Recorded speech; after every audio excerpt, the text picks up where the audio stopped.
Evanston, Friday night, November 24, 2023. The city felt suspended, sodium lamps flickering like they were breathing, and the wind pushing empty plastic bags across the street, making them sound like something alive trying to get attention. It wasn't silence.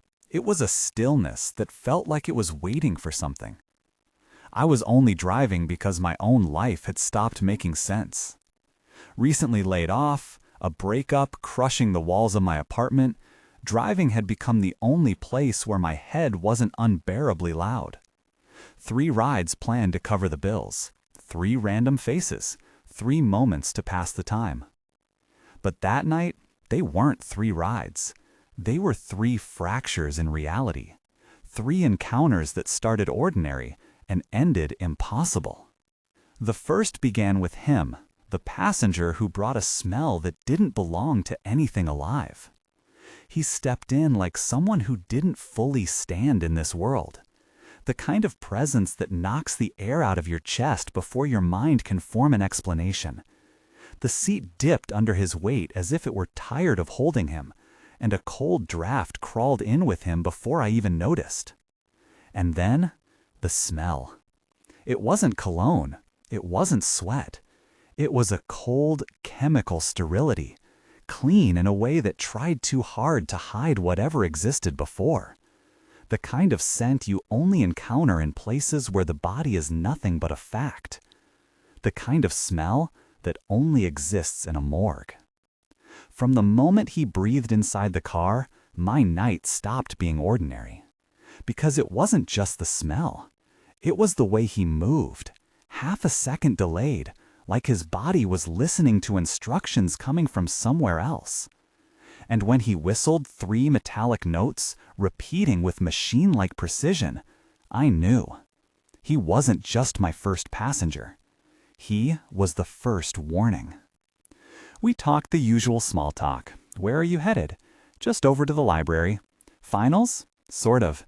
He asked me what I thought about student loans, and I gave him the standard, non-committal answer, because I didn't want to be pulled into somebody's debt calculus on a Friday night. He paid with the app, a polite thanks, and was gone in a minute once I pulled up to his stop. He left no luggage, no true trace. But the 3-note whistle threaded through the rest of my shift. It slipped into the rhythm of other passengers, a coin stuck in a couch.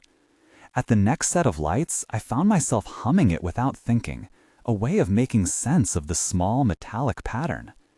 Nights paste little things to your memory, a smell, a sound, a shape.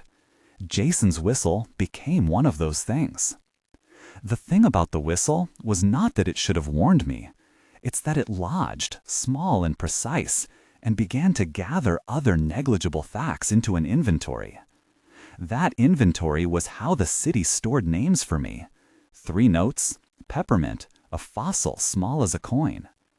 I'd carry that list around, not knowing yet why I needed it. Not every unsettling thing is a ghost. Sometimes it's grief that refuses to leave a seat. Leela, grief in a violin case. I met Leela outside an old church 2 nights later. She had a violin case at her feet and a coat that didn't match the season. There was a rawness to her that looked like it had been sitting with her for a long time. She told me she played with a community orchestra and that she'd been rehearsing for a memorial concert. She put the violin case in the back and murmured, "Sorry if I smell like dust, it's been a long week." She smelled in a different register than Jason. Not antiseptic, not peppermint. Dust and cheap hairspray and the faint, unmistakable tang of tears dried on a sleeve. She talked about an old man she kept seeing at concerts, always in different seats, always just behind her when the lights went down.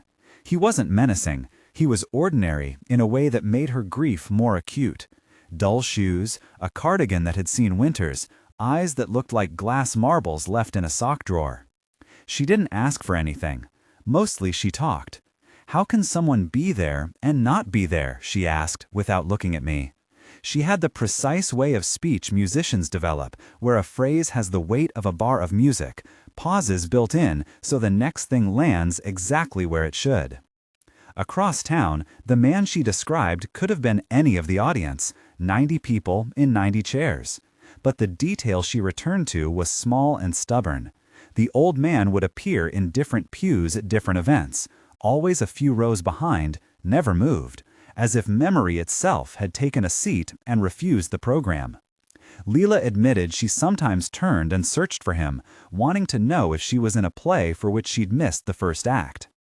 I dropped her off under a streetlight that made her violin case look like something from a different century. She pressed the token she carried, a tiny brass charm, into my hand and said, "If you ever see him, tell him thank you." I did not know whether she meant the man in the pews or whoever kept showing up for her in memory. Her story threaded into the night differently than Jason's whistle. Where the whistle was a sound you could hum, Leela's presence was a bruise on the edge of what I felt. It made me aware that people bring things into the back seat that are not luggage: grief, a leftover conversation, the residue of someone else's life. On the way to my next pickup, I checked the rear view more than usual. The city happens in layers. You learn to drive through them without touching them, a polite practice of moving around other people's histories. I had no expectation that the inventory of small wrongnesses would bleed into something larger, but it did, and the night under the Kennedy overpass would be the moment the ledger tore. The app pinged at 11:47 p.m., a small blue dot blinking under the stretch of concrete that carries the Kennedy traffic. The map showed a single pickup pin, nothing else. The driver app gave me the address and an ETA that put the passenger in a pocket of light beneath a sodium lamp. The GPS voice clipped the approach, the radio was tuned low. I'd driven under that overpass dozens of times, the smell of the river upwind, the concrete vaulting like a throat.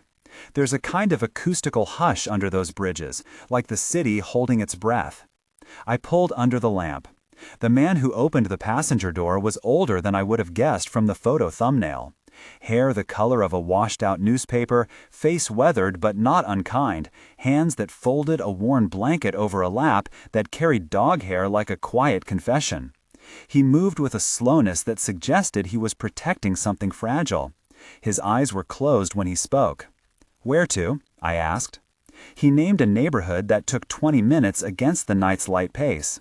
He did not look at me when giving the address. Instead, he thumbed his fingers along the blanket, feeling it with a tenderness you're not supposed to narrate about strangers. The car filled with the antiseptic smell as soon as he settled in, only stronger than before. That cold, clinical odor that made my tongue taste like metal. I thought of hospitals, of linoleum, of waiting rooms with chairs bolted to the floor. I thought of nothing heroic.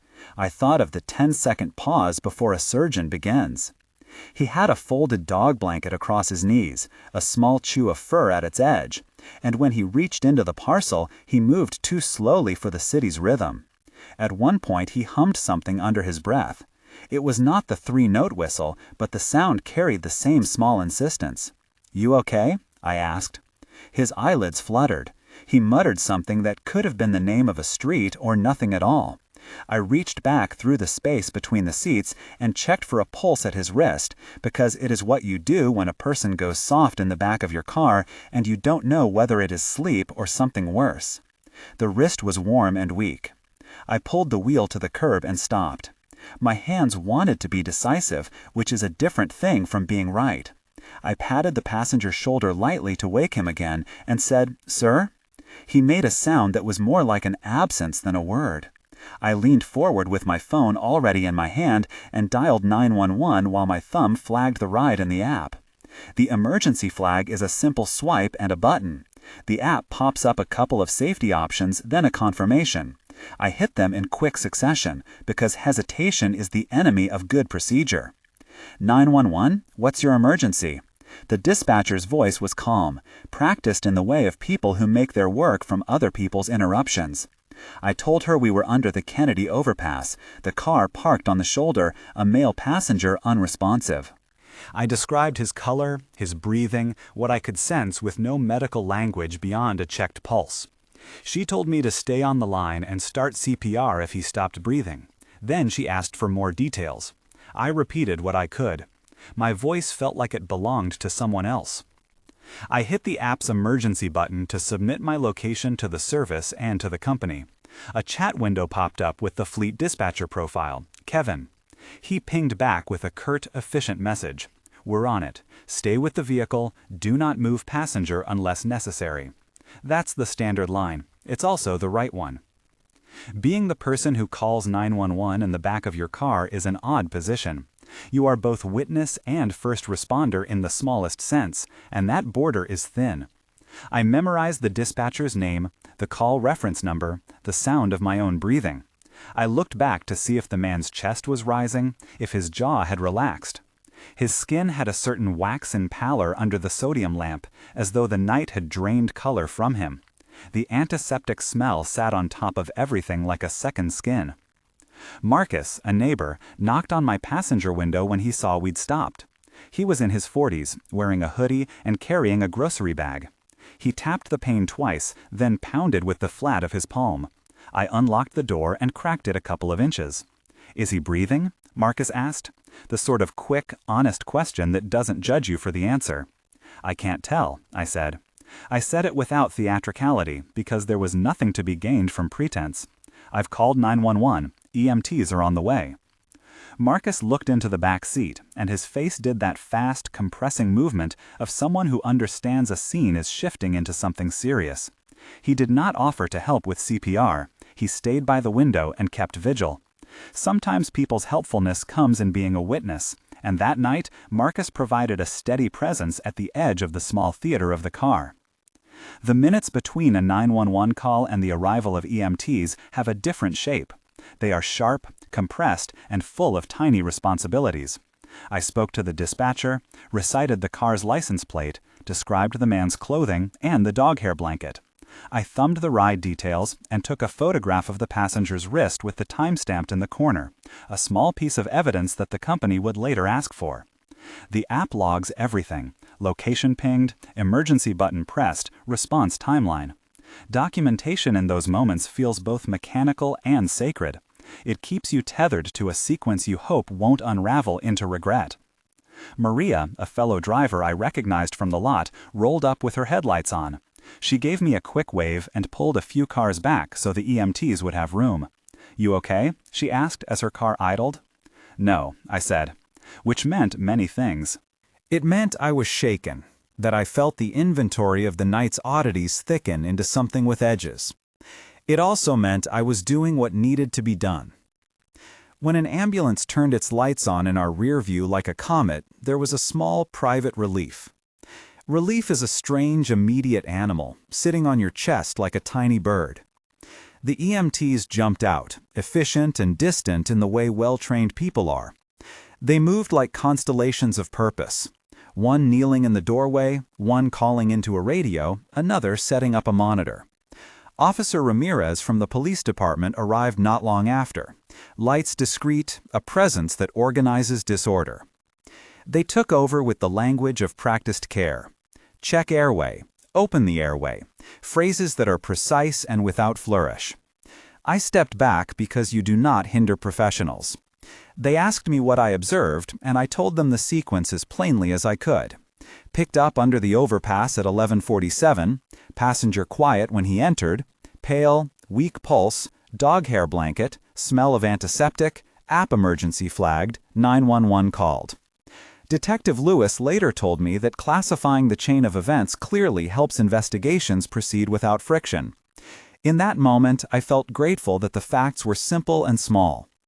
They zipped him into a blanket after checking for vitals and put him on a stretcher as if they were handling an instrument. I watched the antiseptic scent cling to the interior of the car even as the EMTs wrestled him onto the ramp. The radio gave a low hum of coordinated instructions.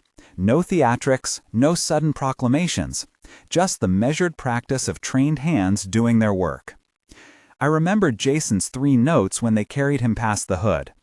I noticed Leela's violin case when Maria stood at the curb talking to an officer. The inventory of the night folded and refolded in on itself. Small things converged. The whistle that wanted to be heard, grief that sat like a weight, the clinical smell that made me feel I'd driven into a hospital corridor. They asked me for a statement on the curb. I gave it. the words coming out like a ledger. Time, location, symptoms, actions. I provided the photograph I'd taken, the app timestamps. Officer Ramirez wrote things down with a pen that never paused, the sort of rhythm that turned human contingency into a procedural record. When the EMTs closed the ambulance doors and the light bar pulsed once as if to mark an exit, I felt an absence like a hand taken away. The car smelled different, but only slightly. The chemical tang persisted, a memory such smells leave in upholstery.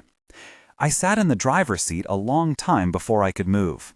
My hands were steady, but my body felt as if it had slowed to match the passenger's slowness. It's strange how the body takes on rhythms like a language. The city moves at a certain speed, bodies adjust, until an unexpected silence forces a pause. I drove home that night with the heater off and the windows down. The air tried to blow that antiseptic clean out of the car, but smells cling like magnets to fabrics. When I passed the cafe where Jason had climbed in, I found myself waiting for the whistle and willing the night to be ordinary again. Ordinary was a thin skin. The next day as peeled open the procedural parts of what happened. The company messaged, "Please contact support." Kevin, the fleet dispatcher, sent a short note with the ride reference and an offer to set up counseling. "We can get you into the peer support line," it read. I appreciated the corporate phrasing because it was an acknowledgement of the human need beneath the crotchety language. Maria gave me a flimsy paper cup of coffee in the parking lot and said, "You did the right thing." She did not say more, because sometimes the best words are the ones you don't hear. That night, sleeping became a sequence of small checks. The way the perfume of antiseptic would return when I brushed my teeth. The three-note whistle dovetailing into the hum of the refrigerator. Leela's voice talking about glass eyes and pews. Memory is not a single file. It is a collection of hyperlinks that open at odd hours. I began to write things down the way a responsible person does. Timestamps, what I had seen, what I had smelled. The app's log had it all, but human memory demands redundancy. Details are a kind of protection. I kept the photograph of the wrist on my phone, because in the absence of other definitive acts, documentation feels like a way of holding the night steady. You accumulate small rituals after things like that. I began to carry a tiny kit in the trunk, a flashlight, a pair of gloves, a small blanket that smelled intentionally of nothing. I started running through simple questions with passengers I picked up late. Are you okay to travel? Do you need any help getting to where you're going? Not invasive, not suspicious, just the sorts of things you can say that make it easier to notice if something is out of step. And the whistle kept threading through my evenings like a coin in a cushion. It became an anchor that made me pay attention in a way I hadn't before. The city is full of small wrongnesses that you only recognize when you start to catalog them. Sometimes cataloging saves you. Sometimes it just leaves you with more to think about. The weekend after the underpass, a reporter named Jenna reached out through a message on the company app. She'd heard about the call the dispatcher flagged and wanted to know if I would talk about it. I didn't answer immediately. I stood outside my apartment and watched the light change on the street below. That antiseptic smell returned for a second, as if the night had placed it on my shoulder like a verdict. Saying things into a microphone makes them public. I was not ready to make grief or unease public yet. But the call stayed in the inbox, a polite pressure at the edge of the quiet. There's a rhythm to recovery, too, that people seldom talk about. It is not a single event. It is a slow, careful return to some baseline, punctuated by triggers. For me, peppermint became one of those triggers. I bought a tiny peppermint tin from the grocery store and kept it in the console. Not because peppermint fixes anything, but because it was the opposite smell of the antiseptic, and sometimes that counterpoint made the night manageable. I also went to a peer meeting at the local drivers' union, a room of men and women with tired eyes and stories folded like laundry. We compared notes on the company's safety features and the little things that made a driver feel less alone. Carrying both the whistle and the scent in my head changed how I listened to the road. I asked earlier medical questions with passengers if their behavior suggested anything beyond normal tiredness. Do you have any medical issues I should be aware of? I learned to balance curiosity with privacy. Drivers aren't doctors. We're witnesses, and sometimes first responders by circumstance. That border is thin and asks for both humility and attention. Still, the night under the overpass had a way of making other small oddities feel like an inventory to be checked. I found myself cataloging the city in a more deliberate way. Who whistled 3 notes? Where had Leela seen that man? Did the dog hair blanket belong to a stray or a companion? None of these questions demanded immediate answers, but together they formed a map of a night that had shifted under me. And yet, the part that sat heavy was not the inventory. It was the absence. The way someone could arrive in your car, carry an entire life's worth of small items, and then be gone. Taken into ambulances and then into forms and procedures you only half understand. The gear clicks shut, paper is signed, and the city keeps eating time. You are left with the whistled 3 notes and a chemical tang on the fabric of the passenger seat. I'd intended to drive that night to scratch an itch of motion. Instead, I walked out of the car carrying a list of small wrongs and a newly installed vigilance. The city, in all its indifferent kindness, teaches you things quickly if you're willing to learn. Document, call, flag, don't make something up to fill the silence. The inventory kept growing in the days that followed. Little things arrived like postcards. A voicemail from Kevin about submitting my statement. A note from the company offering counseling. An email from Jenna asking if I could confirm times for a brief interview. The local drivers forum lit up with people offering condolences and, more importantly, advice. Dash cams, in-app emergency use, the importance of photos with timestamps. These practical steps felt like anchors. Direct actions you can take when the rest of your world feels slipperier. I kept thinking about the man on the blanket. The antiseptic scent would come back in random places. The supermarket, the hospital parking lot, when I sanitized my hands in a store. Smells travel in strange ways through memory. They are not reliable witnesses, but they are stubborn ones. Later, when people asked how I handled the waiting for official word, for a coroner's call or toxicology results, I had to name what I had learned. You don't get to assume the worst or the best. You present what you know, what you documented, and let procedure unfold. You are not the investigator. You are the driver who kept a record. That role is small, but it matters. The night under the Kennedy overpass became a hinge in how I drove. It altered the rhythms of small talk, the casual acceptance of oddness, and how I looked at the people who slid into the back seat of my car. I began to carry a dash cam tucked at the corner of my windshield, angled to capture the back seat without being intrusive, because documentation is a kind of grammar that saves you from the fog of retrospect. A week later, the whistle came back to me in a place I didn't expect.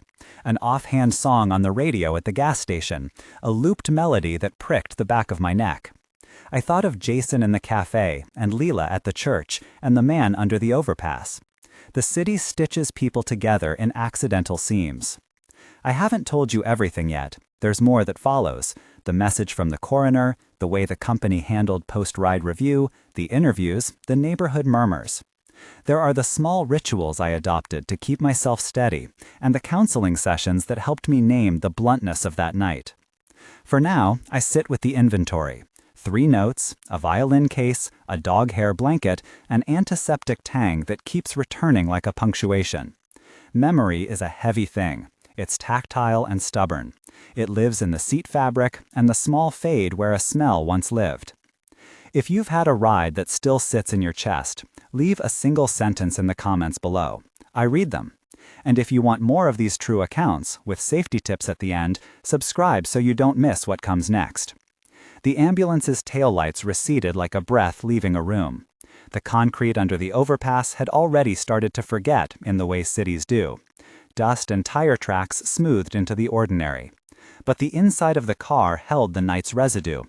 The antiseptic had seeped into the upholstery, and when I ran my fingers along the seat later, I could feel the faint grit of dried fiber where the blanket had rested.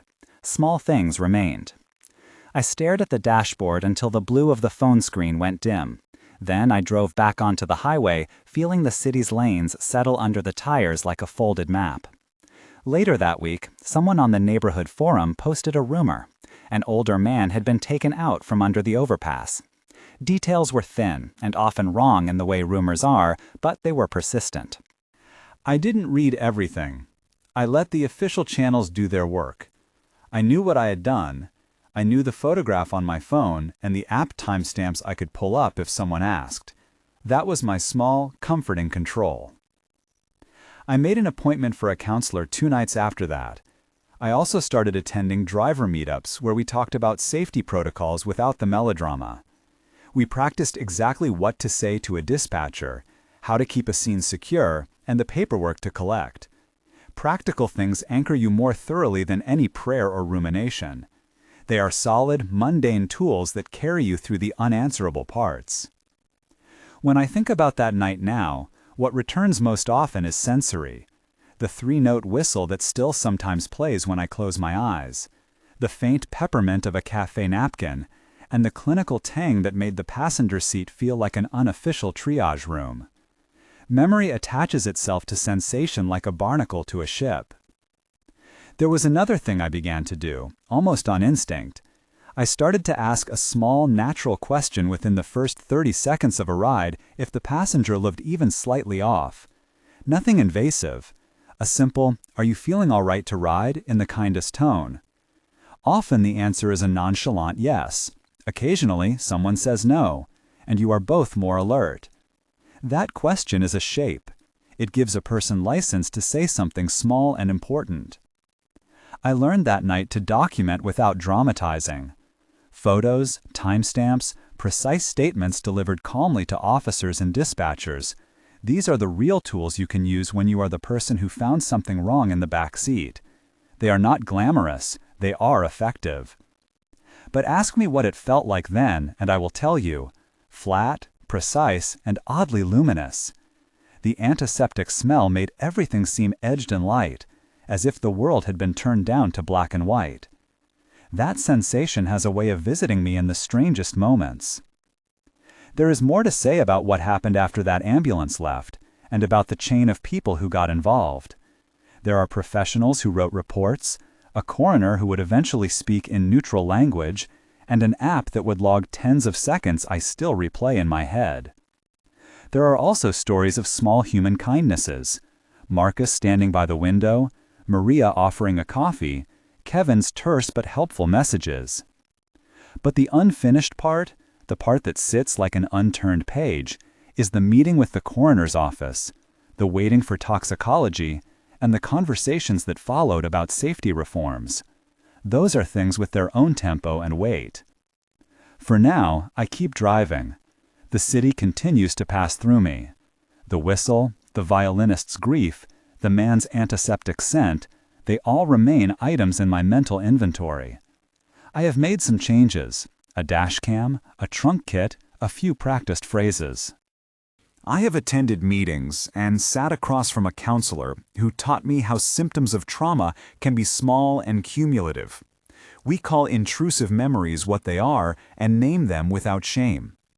Sometimes, late at night, when a passenger hums or there's a smell I can't place, the inventory reawakens.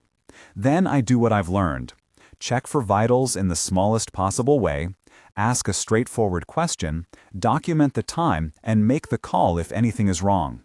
It is not heroic, it is practical, it is necessary. The nights teach you to notice, and then they teach you to respond. Not everyone carries the same inventory. Not every oddity becomes an emergency. But the fact that small things can add up into a crisis is the lesson that sticks with me. There is a moment that refuses to leave me. Standing under the sodium light, the car door open, the antiseptic fog like a film across everything.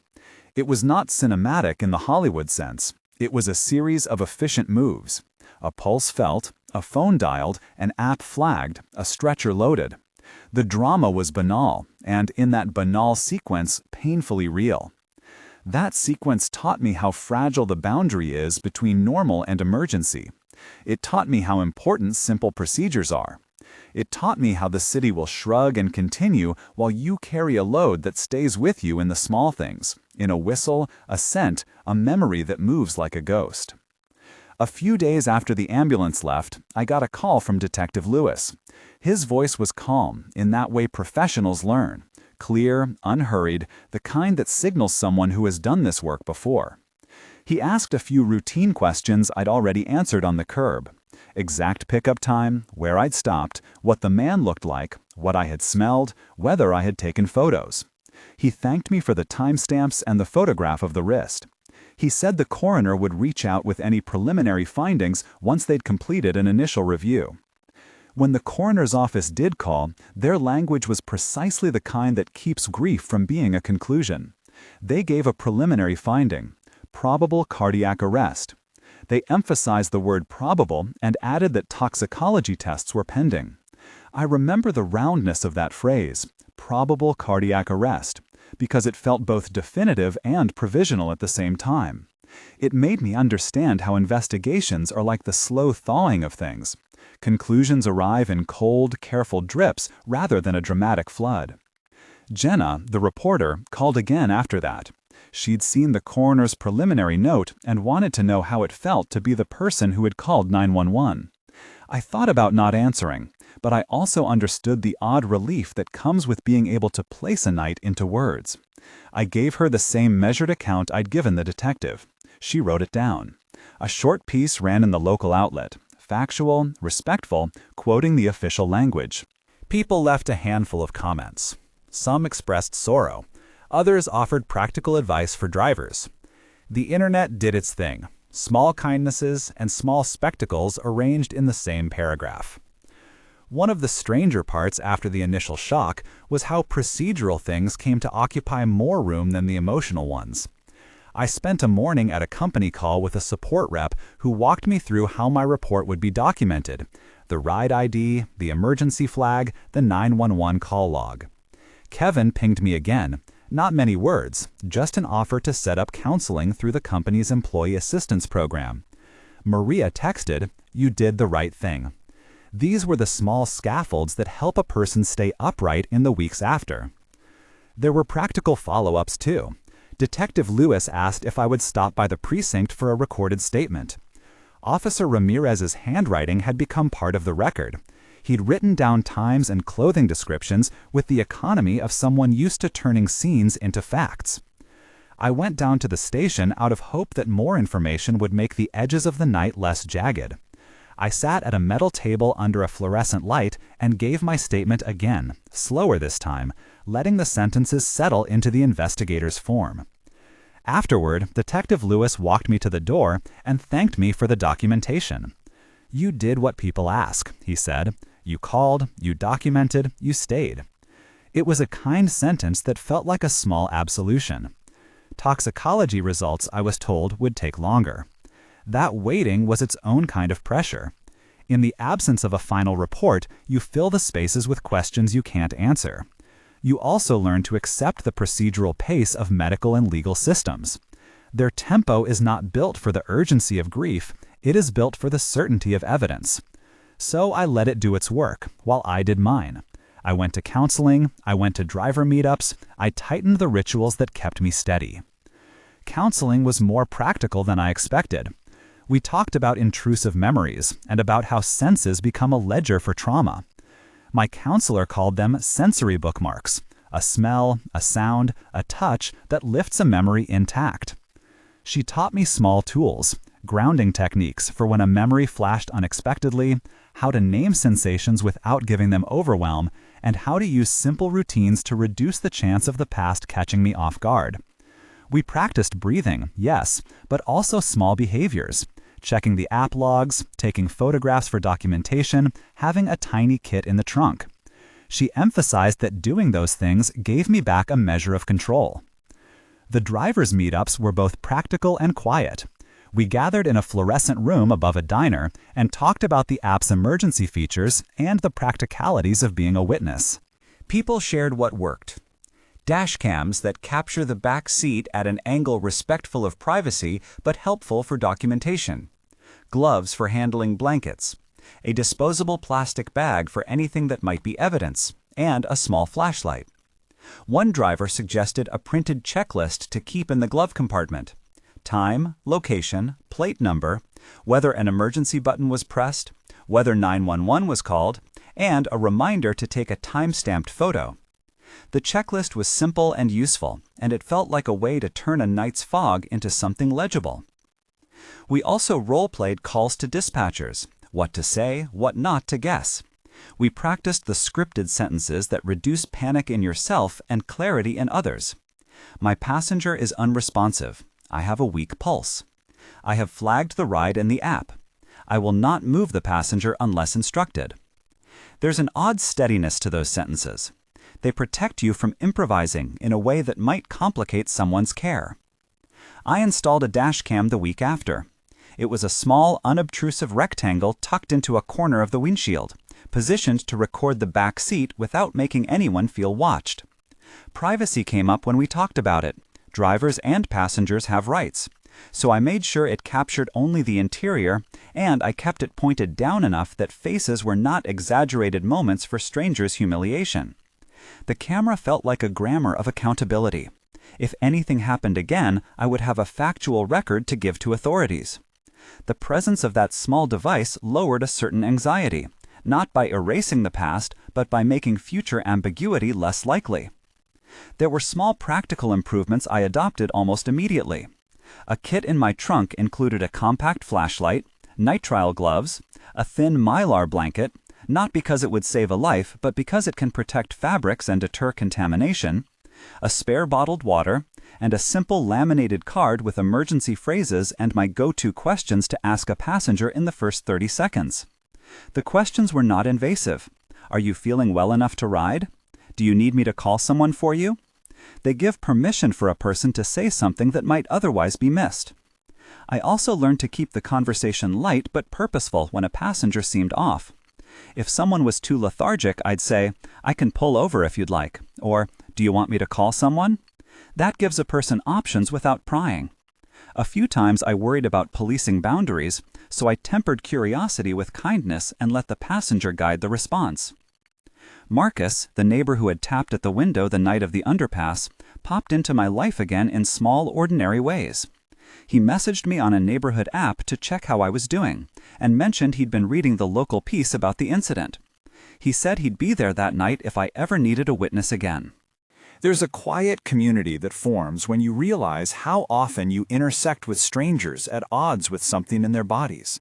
Neighborhoods knit themselves in surprising, practical ways if people are willing to show up. The company's response was corporate and human in equal measure. They gave me access to the counseling line and walked me through the incident report process. They also opened a procedural review, which I participated in by providing the photos and the app logs. There was no public scandal, no sensationalism beyond the local article, and the company was careful to emphasize safety resources for drivers. It felt brusque and necessary, a business doing the compliance part of compassion. I accepted the help they offered and matched it with the support I sought outside the corporate structure. Those weeks also taught me about rumor. The neighborhood forums lit up with speculation. Someone mentioned an article that mixed up details. Someone else posted a memory of an old man with a blanket without the specificity of time. I learned to give distance to the rumor mill. Official channels, detectives, coroner reports, company logs were the only things worth anchoring to. Weeks passed. The toxicology results remained pending for a while, the kind of bureaucratic pause that keeps a situation in a state of not yet. That waiting was its own companion.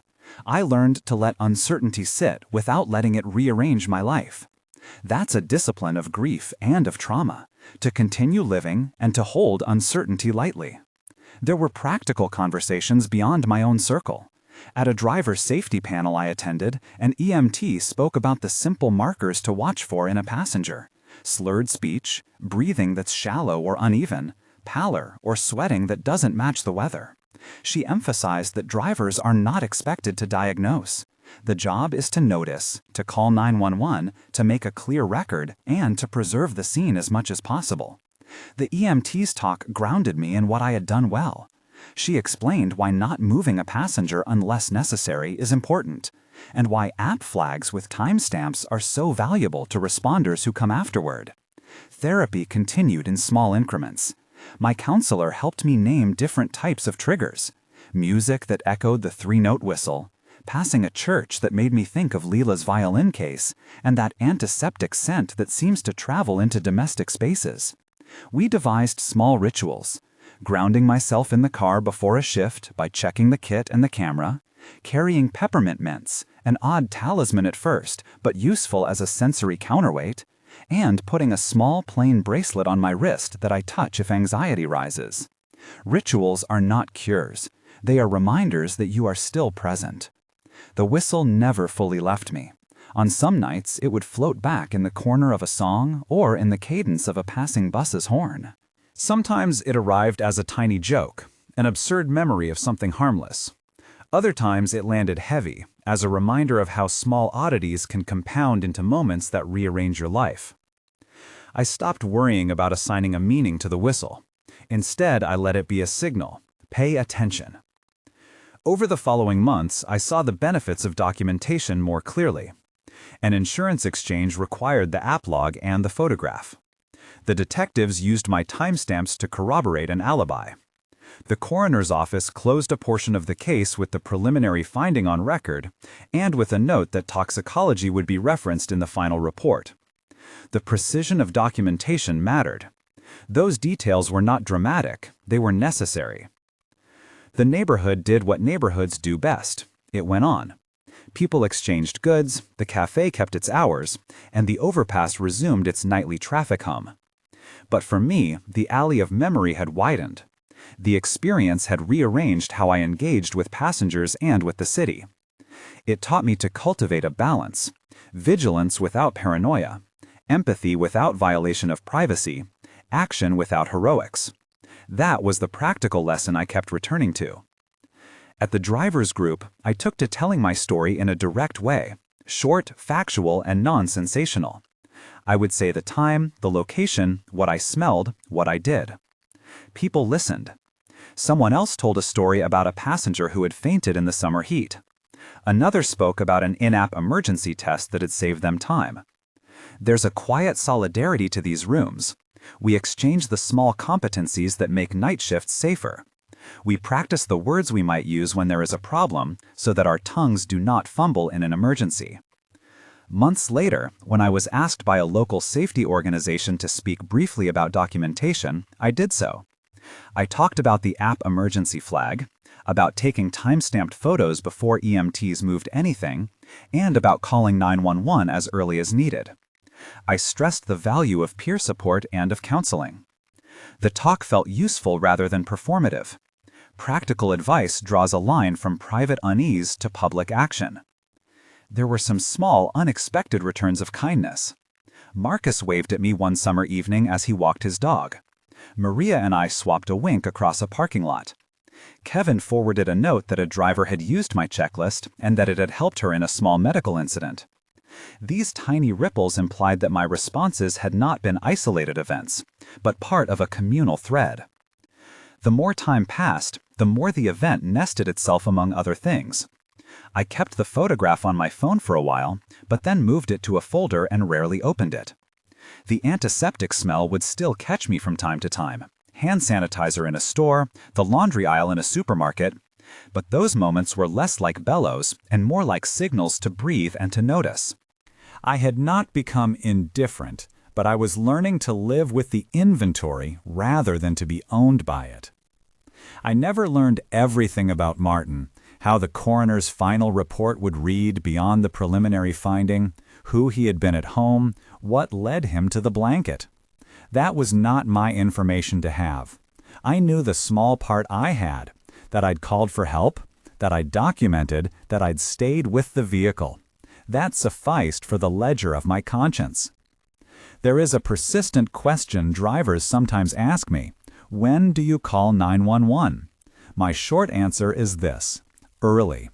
If you doubt whether a passenger is awake, responsive, or breathing normally, call. It is easier to have EMS confirm everything is okay than to wait until a fuzzy hesitation becomes a crisis. The worst-case scenario for an unnecessary call is brief interruption and a small lesson learned. The worst case for not calling could be much grimmer. So here are the practical steps I keep to this day, the ones I recommend without sermon or hyperbole. Use the app emergency flag immediately if a passenger is unresponsive or if you feel unsafe. It records a timestamp and notifies the company. Call 911 and stay on the line with the dispatcher if there are any signs of medical distress. Follow the dispatcher's instructions. Document. Take a time-stamped photograph of the passenger's wrist or the item you noticed without being intrusive. Note the license plate and location and save the ride ID. Don't move a passenger unless remaining still endangers them. Wait for EMTs when possible. Keep a simple trunk kit, gloves, a small flashlight, a spare blanket, a disposable bag, and a laminated sheet with emergency phrases and the checklist for documentation. Consider a dash cam that captures the interior without violating privacy. Let your passengers know if local law requires consent. Carry personal coping tools, a sensory counter, peppermint, a wrist bracelet, and a trusted counselor or peer group to process incidents. Practice the phrases you'll use with dispatchers and officers so your delivery is clear under stress. Those steps are not a guarantee of anything heroic. They are the unglamorous tools of a job that sometimes asks you to be a witness and, occasionally, a small first responder. Healing is not a straight line. I still wake sometimes to a metallic echo of 3 notes, or a sense of antiseptic when I'm in the fluorescent light of a supermarket. But I have learned to name those sensations and to let them pass without them rearranging my life. I have learned to ask modest questions early, to document, and to seek help when the night does not loosen its hold. People sometimes ask if the title of this piece is fair. He brought the smell of the morgue with him. My answer is simple. It was my perception in the moment, not a medico-legal pronouncement. The phrase captured the starkness of that smell for me. It is the language of memory, not the language of a coroner report. Memory tends toward metaphor. Procedural results stick to evidence. Both are valid in their spheres. In the months since, I've driven thousands of miles. The city continues to draw people into the back seat with their private waits. Some rides end with laughter, some with music, some with quiet conversation. More often than not, nothing remarkable happens. But the nights have taught me to hold an inventory, the small things that might mean something important. They have taught me that vigilance is not paranoia, but preparation. Once, after a particularly long shift, I found myself humming Jason's 3 notes in the empty kitchen of my apartment. Instead of letting it tighten the muscles at my throat, I acknowledged it and set the kettle on. Little rituals like making tea, checking my dash cam, and running through the checklist before a night shift have become ways of saying I am still here, still able to take small measures that protect me and others. So what should you take from this? If you drive, document, call, and use the tools available in your app. If you ride, be honest about how you feel, and know that a driver asking a simple question is not judgment, but care. If you know someone who drives late shifts, offer simple, practical help. Buy them a flashlight, or just listen if they need to talk. Trauma translates into small, repeated actions, and collective attention softens the edges of isolation. There's a quiet line Detective Lewis said to me one afternoon that still sits with me. He was arranging his pen on the pad, the light catching the edge of his badge. "You made the scene legible," he said. "That helps everyone." That sentence carried no praise beyond its plain meaning, and that's the thing that mattered most. By doing the small, correct things, I made a night easier to understand for those who would piece it together later. Under the sodium lamps of the city, people step in and out of one another's lives. Some nights they place scarves, others place grief, and some place ordinary objects, blankets, violin cases, the whistled residue of a memory. The boundary between a routine night and an emergency can be as slight as a heartbeat. The work of responding is modest but important. Notice, document, call, and stay. If you've ridden or driven, and you carry one of these nights in your chest, leave a single sentence in the comments, one memory that still sits with you. I read them. If these accounts and safety tips are useful to you, subscribe for more true stories and practical takeaways. Evanston streets keep moving. I keep driving. The 3 notes still thread through evenings sometimes, a quiet loop that reminds me to pay attention. He really did walk like a memory, small, precise movements that lasted longer than the minute he occupied the back seat.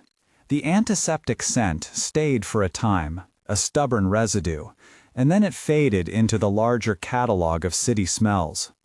The night taught me how to act when nothing in the moment feels certain. Make the call, document the facts, and let procedure do its patient work. That is what steadies you through the small, sharp edges of being human.